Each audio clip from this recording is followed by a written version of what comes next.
Hey guys, Jeff here with a bit of an impromptu video. I usually don't like to do these, but I mean they're not bad or anything. But I was just watching Rutik USA's channel, Rich's channel, and he had an interesting video about how Resident Evil games aren't going to be they aren't pretty much going to be survival horror anymore. They're more action oriented, and I've noticed this change since Resident Evil 3.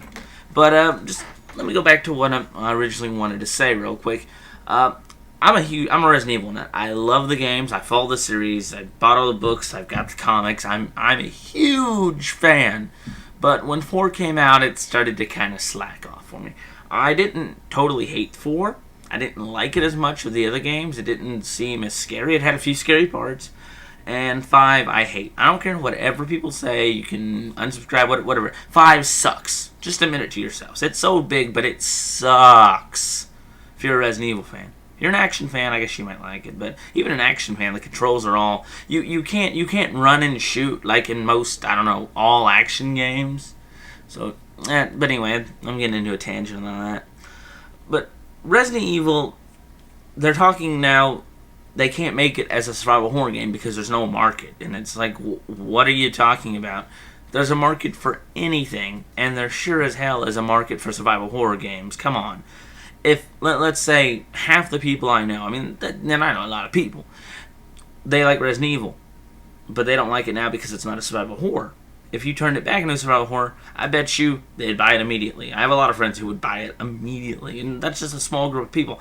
Think about all the people who would, around the world. They need to go back and do their formula. You know what they need? I want to see Capcom.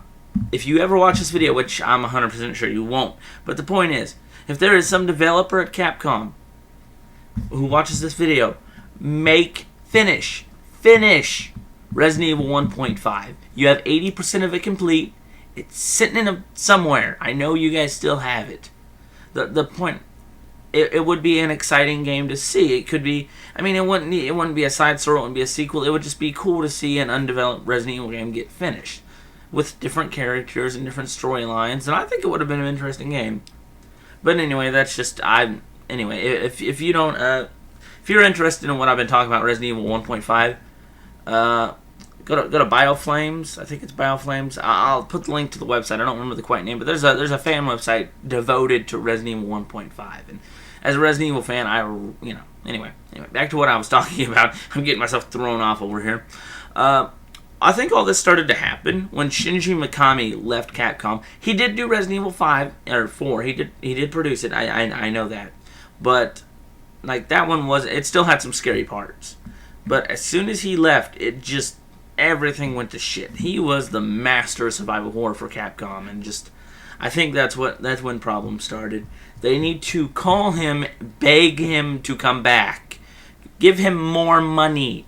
Please give him more money. Say, hey, Mr. Mikami, we will give you 10 times the amount of money. I don't care. He'd make a great game. He'd make a grade A Resident Evil game for us again. But, I don't know. That's all I really want to talk about. I want to get your guys' opinion if anybody is watching this. I'd really like to get your guys' opinion on what you think is going to happen to the series. Honestly, I believe if it keeps going this way, it's going to die. The fans are just going to pan it. And, most people play Resident Evil are fans, maybe who haven't played the original, but a lot of people have started at Resident Evil 2. I know, a lot of you did. I started at 1, but I know a good chunk of people who started playing Resident Evil 2, and then they got into Resident Evil. And I don't mind you making Resident Evil more action-oriented. Look at Resident Evil 3. That's action-oriented. It's just not overly action-oriented, I guess that's what I'm trying to say. It could be a good game. Just something like Resident Evil 3, and I think you stop about there. That's about the limit on action a Resident Evil game should have. But anyway, that's all I really want to say. I'm just hoping I would like to get some responses, video responses on it, just anything. Just respond and tell me your opinion. I'd like to really get a debate, something going here, just talking points. Maybe not a debate, but I want to see what everyone else thinks about, the whole Resident Evil not being survival horror anymore. Well, until next time.